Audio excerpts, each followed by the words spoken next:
after that independent phase, you realize that, you know what, there's more to life than just that. I want to continue my progeny, continue my name. And the second half of your life, you have this need for companionship. Most of us will feel this in some point or time in our life or the other. This need for companionship, this need to share, your experiences. Imagine you discovered something, or you went through this amazing experience, but then guess what? You got to keep it to yourself. You can't tell anybody, you can't talk to anybody, and yeah, maybe you can tell your friends, some of them may or may not be interested, but then, it really dawns on a person, it weighs heavy, and this is why Allah subhanahu wa ta'ala created the institution of marriage. Why He gave us this pure institution, so that we can live the second or the better part of our life, the second part of our life, in peace and safety and security, and that's the objective of marriage. Oftentimes now when we think about marriage, we don't think about marriage in the same way. So Allah subhanahu wa ta'ala, basically He's telling, He's first talks about his creation of Adam alayhi salam, then the objective of marriage.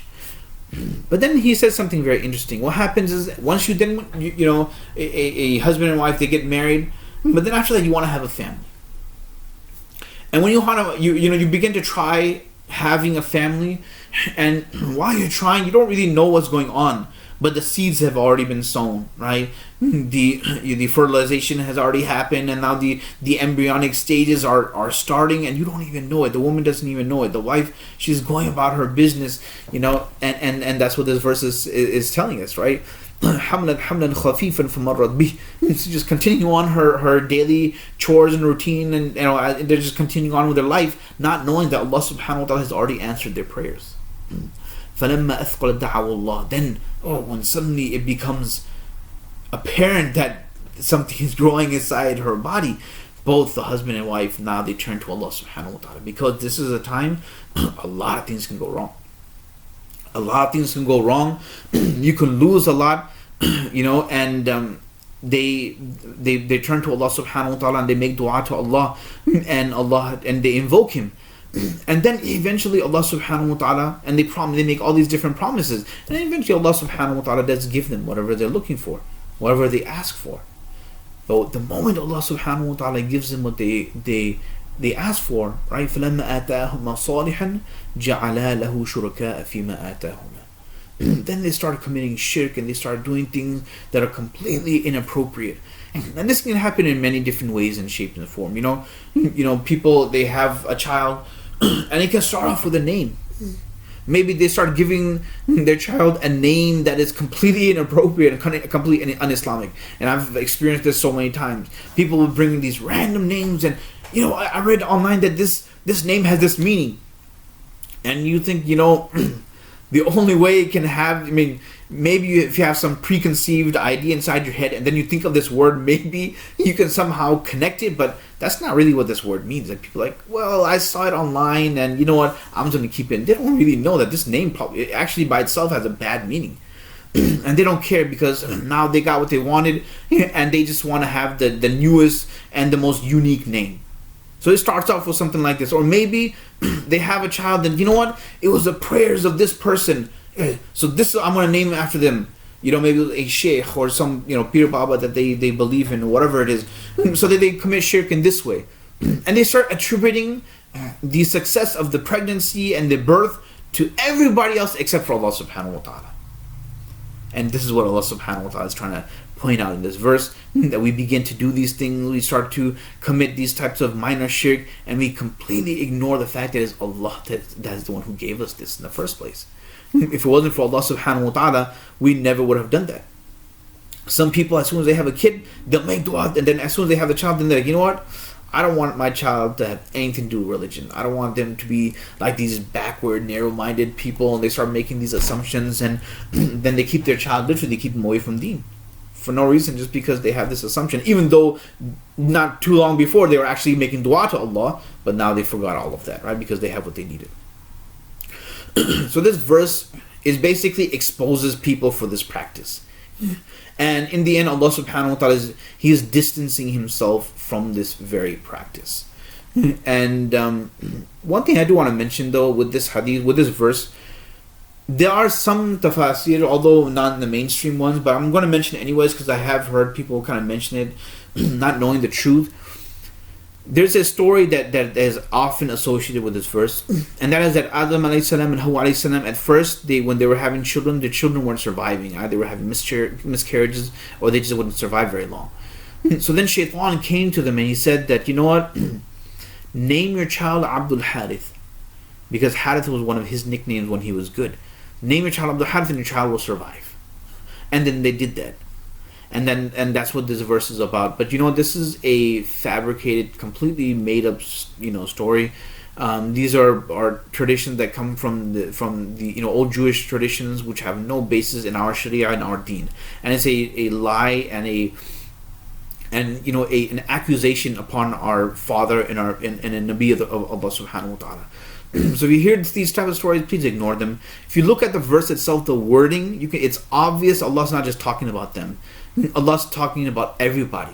Anybody who has gotten married, who has gone through pregnancy and had a child, Allah is giving this warning to all of us. That when you find yourself in this situation, don't forget Allah subhanahu wa ta'ala. Don't ignore Allah subhanahu wa ta'ala. And I'll conclude with some lessons, very important lessons. So the first one is that Allah has given us this institution of marriage. And the institution of marriage is a very, very important one. It is through this that we are able to, number one, enjoy this part of our life up until our old age and when we leave this world.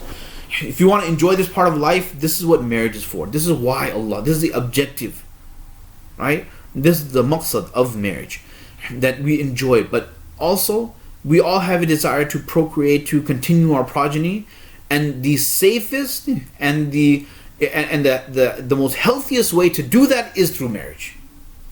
So that's the first thing that we learned that this verse is trying to teach us, is that the marriage, this is what it's for. Because a lot of times, especially with young couples, they often think, no, marriage is about enjoying life and going and having vacations and I don't know what kind of preconceived ideas and expectations they have of marriage. But that's not what marriage is, man. Marriage is about settling down.